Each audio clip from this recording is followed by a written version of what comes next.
بسم اللہ الرحمن الرحیم الصلاۃ والسلام علیک یا رسول اللہ وعلی آلک واصحابک یا سیدی یا حبیب اللہ۔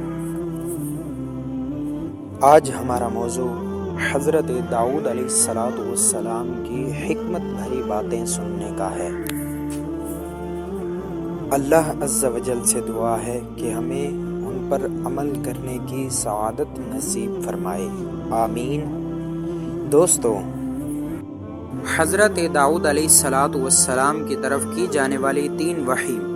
پہلی، نبی کریم صلی اللہ تعالی علیہ وآلہ وسلم نے ارشاد فرمایا، اللہ تعالیٰ نے حضرت داؤد علیہ السلام کی طرف وحی بھیجی، اے داؤد علیہ السلام، گناہ گاروں کو خوشخبری دے دو اور صدیقین کو ڈر سناؤ۔ حضرت داؤد علیہ السلام کو اس بات پر بڑا تعجب ہوا تو انہوں نے عرض کی، یا رب عز و جل، میں گناہ گاروں کو کیا خوشخبری دوں اور صدیقین کو کیا ڈر سناؤں؟ ارشاد فرمایا، اے داؤد، گناہ گاروں کو یہ خوشخبری سنا دو کہ کوئی گناہ میری بخشش سے بڑا نہیں، اور صدیقین کو اس بات کا ڈر سناؤ کہ وہ اپنے نیک اعمال پر خوش نہ ہوں کہ میں نے جس سے بھی اپنی نعمتوں کا حساب لیا وہ تباہ و برباد ہو جائے گا۔ اے داؤد، اگر تو مجھ سے محبت کرنا چاہتا ہے تو دنیا کی محبت اپنے دل سے نکال دے، کیونکہ میری اور دنیا کی محبت ایک دل میں جمع نہیں ہو سکتی۔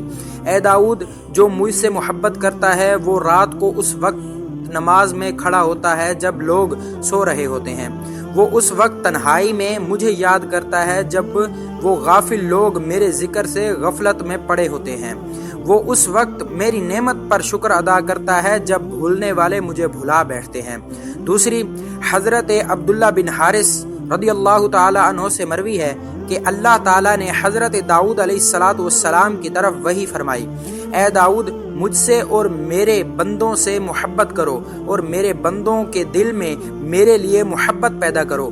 حضرت داؤد علیہ السلام نے عرض کی، اے میرے رب، میں تجھ سے محبت رکھتا ہوں اور ہر اس شخص سے بھی محبت رکھتا ہوں جو تجھ سے محبت رکھتا ہے، لیکن میں تجھے کیسے تیرے بندوں کا محبوب بنا دوں؟